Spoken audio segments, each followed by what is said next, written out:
Hello everyone. The purpose of the video is to discuss pharmacology and therapeutics of favipiravir drug for coronavirus treatment. My name is Safar Rawi, clinical pharmacist at Al Wakra Hospital, Hamad Medical Corporation. Favipiravir, which is a drug sold under the brand name Avigan, was discovered by Toyama Chemical and was approved for medical use in Japan in 2014. Favipiravir is a modified pyrazine analog that was initially approved for therapeutic use in resistant cases of influenza and strains that cause more severe disease rather than the seasonal influenza. Besides inhibiting influenza virus, favipiravir shows inhibitory effects on a wide range of RNA viruses like arenavirus, bunyavirus, flavivirus, and filoviruses, which cause hemorrhagic fever. The mechanism of action of favipiravir is novel compared to existing influenza antivirals that primarily prevent entry and exit of the virus from cells. The antiviral targets RNA-dependent RNA polymerase enzymes, which are necessary for transcription and replication of viral genomes. The RNA-dependent RNA polymerase catalytic domain, which is favipiravir's primary target, is expected to be similar for other RNA viruses. And that's why favipiravir is considered to have a broad-spectrum antiviral activity, and for this reason, the drug is now being investigated for treatment of life-threatening pathogens like Ebola virus, Lassa virus, and now for severe acute respiratory syndrome coronavirus 2 or SARS-CoV-2, which is responsible for coronavirus 2019 or COVID-19 outbreak. Favipiravir exerts its antiviral activity as a prodrug, as it intracellularly gets phosphoribosylated to be in active form to a ribosyl triphosphate form, which by interacting with viral RNA polymerase acts as a purine nucleic acid analog and functions as a chain terminator in reducing the viral load. Moving on to pharmacokinetics. The bioavailability of favipiravir is almost complete at 97.6%. Studies from healthy Japanese volunteers showed that the maximum plasma concentration of favipiravir occurred at 2 hours after oral administration and then decreased rapidly with a short half-life time of 2 to 5.5 hours.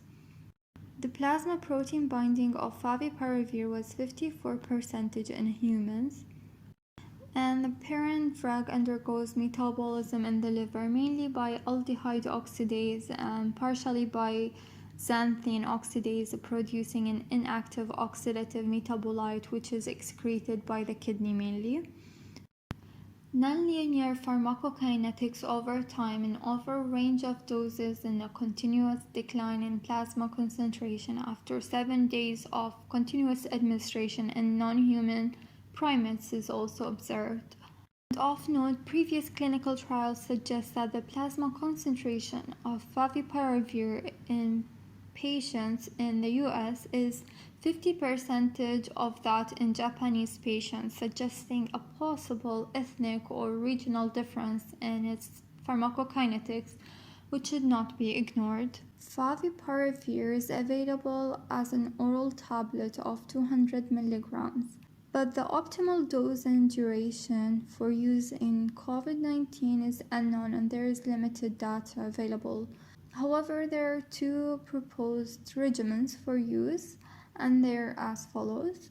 The main adverse reactions of the drug include mild to moderate diarrhea, an asymptomatic increase in blood uric acid and transaminases, and a decrease in the neutrophil count. Special precautions should be taken as the drug can induce hepatotoxicity, can prolong the QTc, and cause psychoneurotic symptoms such as abnormal behavior after administration. All of this has been reported. Now, since early embryonic death and teratogenicity have been observed in animal studies for favipiravir, So it should not be administered to women known or suspected to be pregnant. And when administered to women of childbearing potential, negative pregnancy test results should be confirmed before starting the treatment. Patients should be educated fully, the risk, and explained thoroughly to use most effective contraceptive method with her partner during and 7 days after the end of the treatment. In addition, favipiravir is distributed in the sperm, and when administered to a male patient, he should be educated fully the risks and explained thoroughly to use most effective contraceptive method with his partner during and 7 days after the end of treatment. Now, he should be instructed not to have sexual intercourse with pregnant women. The major metabolite of favipiravir is a hydroxylated form, which is distributed in breast milk. And that's why when administering it to a lactating woman, she should be instructed to stop lactating.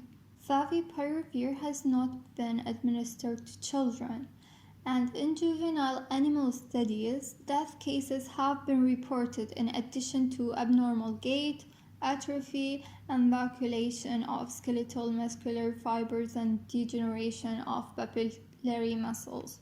The drug inhibits aldehyde oxidase and cytochrome P450 and so caution should be taken when co-administering with drugs that are highly dependent on these enzymes for clearance and for which elevated plasma concentrations are associated with serious or life-threatening reactions.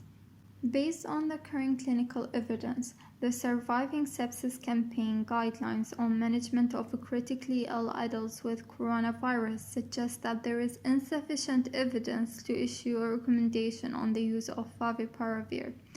Similarly, Infectious Disease Society of America guidelines provided no recommendation for or against the use of favipiravir for coronavirus.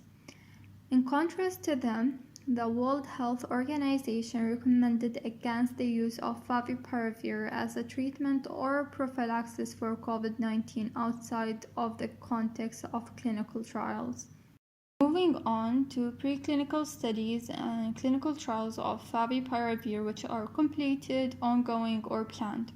The first human adult trial being a randomized controlled trial of conventional therapy versus favipiravir or Arbidol. The main outcomes was clinical recovery by day 7 and duration of fever, cough relief, time, and auxiliary oxygen therapy or non-invasive mechanical ventilation rate were the secondary outcomes. Recovery was a bit faster in the favipiravir group, however the study does not show statistical difference. The number of clinical recoveries by day 7 was 61 versus 52 in the favipiravir versus the control respectively, which was not significant difference.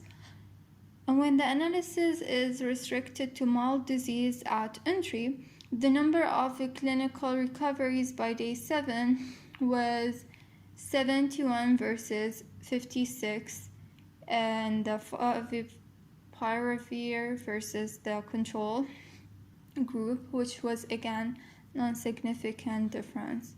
The most encouraging result of the trial were for effects on the rate of auxiliary oxygen treatment or non-invasive mechanical ventilation, and interestingly, no deaths were reported even in the control arm in these hospitalized patients. This seems to suggest that these patients have been hospitalized at very early stage of the disease or with mild symptoms. In conclusion, the Wuhan RCT is not reliable evidence, but it may suggest that favipiravir has some activity.